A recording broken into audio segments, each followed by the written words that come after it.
Mga kapatid, ano ba ang dapat mong gawin para pahalagahan ka rin ng isang lalaki? Para makita din yung halaga mo. And trust me, alam kong makakatulong ito. I-share ko sa inyo. Isa lang ito. Pero alam kong makakatulong ito sa inyo kapag ginawa niyo ito, maniwala kayo sa hindi. Bulag na lang ang lalaking hindi makakakita nito.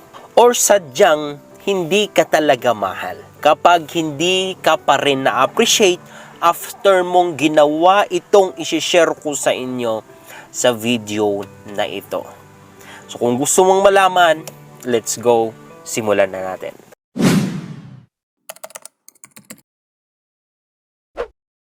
Before ko po na-share ito, I believe na karamihan sa nag-click sa video na ito ay mga disappointed. Disappointed sa sarili kasi para bagang walang nagagawa, wala man lang niambag. Or feeling ay wala man lang halaga sa partner, even sa buhay.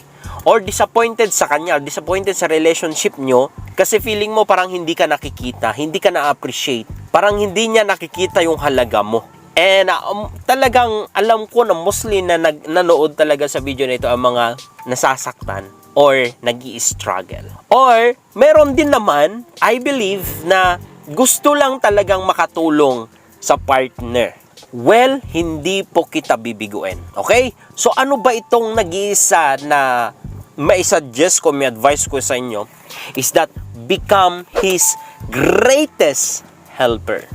Helper not in the sense na katulong, yung mga katulong na bayaran para magtrabaho, hindi po. Pero yung helper na yan is that tignan mo yung partner mo, i-analyze mo, kung ano yung kulang sa kanya, i-fulfill mo. Kung ano yung hinahanap niya, ibigay mo.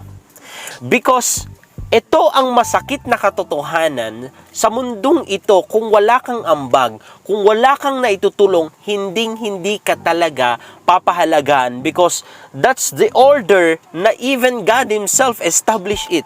That is why He gave Himself or He gave His Son. Nung sinabi niyang mahal ko ang mundo, mahal ko kayo, nagbigay siya. So kung sinasabi mong mahal mo yung partner mo, make sure na merong kang naibibigay. At yung naibibigay na yon, especially kung babae ka, it's not always money. And the fact, at least I believe, yun yung list. Yun yung pinaka-last actually na hinahanap namin sa isang babae. Mga tunay na lalaki, Yun yung list. Hindi po pera, it's not always money. We are longing or we are looking ng babae na kung saan magfulfill sa amin, pupuno sa amin kung ano ang kulang sa amin. Dapat actually doon ka nagfo-focus Kung paano ka makakatulong sa partner mo at hindi ikaw pa yung number one na mag-down sa kanya. Ikaw pa yung number one na basher niya. Ikaw pa yung number one na naninira ng kanyang buhay, ng kanyang mood. Hindi ko sinasabi na perfect yung isang lalaki. That is why hindi siya perfect kasi meron ka natutulong sa kanya para maging mas okay siya. Mas, when it comes na kapag pagod siya, imbis na mas lalo mong pagurin, i-comfort mo siya. Hayaan mo na makapag-relax siya sa pamamagitan ng pananahimik ng bunganga mo or imamasahe mo siya or bigyan mo siya ng napakasarap, napakagandang sex. Especially kapag asawa mo. Hindi yung kapag batmon siya, is that masasaktan ka agad. Feeling mo hindi ka niya mahal. That's wrong. Dapat ang palagi nating tinitignan sa relationship is that whenever na hindi maganda yung kung anong nangyayari sa partner mo, isipin mo palagi, ano ba ang maitutulong ko? Kasi once ganun yung mentality mo, naturally, yung partner mo makikita niya, itong tao na to, itong babae na to, siya ay papahalagahan ko. Kasi sa panahon na wala ako, sa panahon na di ko na kaya, palagi siyang nandyan. Siya yung palaging tumutulong sa akin. And naturally, even your instinct, whenever na merong mga taong nakakatulong sa'yo, unless lang if you are wicked and you are ungrateful, naturally, gusto natin na makabayad sa kanila, na makapagbigay din ng something sa kanila, and papahalagahan natin yung mga taong may ambag sa ating buhay, may naitutulong sa ating buhay. So, mamili ka kapatid, or become his biggest problem. Kasi Actually, sir, ang relationship, it's just more than sa totoo lang ng, it's more than, kasi akala natin, especially kapag sa unang stage ng relationship is that masaya lahat, exciting lahat, enjoy lang. Pero actually, habang tumatagal, you will realize that relationship is part of our journey. And the Bible says na hindi pwedeng magsama ang dalawa kung hindi sila nag-uusap at hindi sila nagkakaintindihan or hindi sila nag-a-agree. So, hindi mag-work out talaga. Any kind of relationship, you need to agree. Both of you ay nag-a-agree. That is why it is very important nga na may open communication sa inyo. It is very important na yung mentality nyo is that paano ko kaya matulungan ang partner ko so that maging victorious, maging successful yung journey nyong mag-partner. Kasi yun yung realidad actually ng relationship. Hindi yung panay kilig lang, that's all good. Hindi yung panay, regalo, bed of roses, that's all good. Pero the core of a relationship actually is partnership sa isang journey. Na dapat magkasama kayo, magtulungan kayo. Kapag ma-down yung isa, tulungan mo. Kapag sumusobra na yung isa, paalalahanan mo. Kapag hindi na kaya ng isa, ikaw yung magbubuhat sa kanya. Kapag ganito ang mentality ng bawat relationship, I believe, walang relationship ang mag-fail. Walang relationship, I believe, na hindi kaya na malampasan ang anumang klase ng problema, struggle. Ito lang kasi ang problema. Nakakalungkot, pero ito ang katotohanan. Unless both of you are willing to help each other. Pero kung isa lang, mahirap i-work out ito.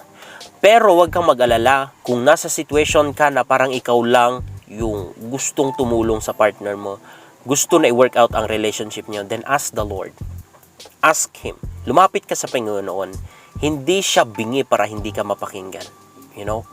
I believe with that, and I'm very, very sure with that kasi my personal testimony is that hindi po maganda ang relationship namin ng asawa. The reason why I have something to tell you because galing ako sa relasyon na parang imposibleng mag-workout. Para kaming aso't pusa. And hindi maganda yung starting ng relationship namin. Hindi ko naman sinasabing totally na hindi lahat. Pero mostly nag-base lang sa lust. Gusto ng laman, premarital sex. Nabuhay ako sa ganyan. Nagkaroon kami ng anak na hindi pa kami nakapagtapos ng pag-aaral. And sobrang hirap kasi, dati kasi yung buhay namin na mag-asawa, or hindi pa kami mag-asawa na mag-live-in, hindi pwede matapos ang isang linggo na wala kaming, wala kaming gera. Imposible. But, nung nilapit ko ang lahat ng situation ko sa Panginoon, sabi ko, Lord, pagod na ako. Hindi ko po kayang baguhin yung partner ko. Alam niyo yung ginawa ng Panginoon sa akin? Binago niya muna ako. Sabi niya dito sa puso ko, anak, kung gusto mo na makita na may pagbabago sa asawa mo, magbago ka muna. Tutulungan kita. And God changed me, changed my heart, changed my mentality, my mindset. Binago niya the way I look at my wife. To be honest with you, the more actually na nagtatagal kami, mas lalong gumaganda siya. Yan ang katotohanan. Mas nakikita ko yung halaga niya. Mas nakikita ko yung potential niya. And I thank God, it's only God yung nag-reveal sa akin. Hanggang sa pagkatapos akong binago ng Panginoon, nakita ko yung pagbabago sa partner ko. Binago ng Panginoon yung partner ko. That is why, masasabi ko na ang relationship namin, alam namin na malayo pa kami or mahaba pa ang journey namin, but I am very confident through God's grace na mag-work out ito at magiging successful. Why? God is in control. God is the center of our relationship. And nakita ko yung support na niya sa akin.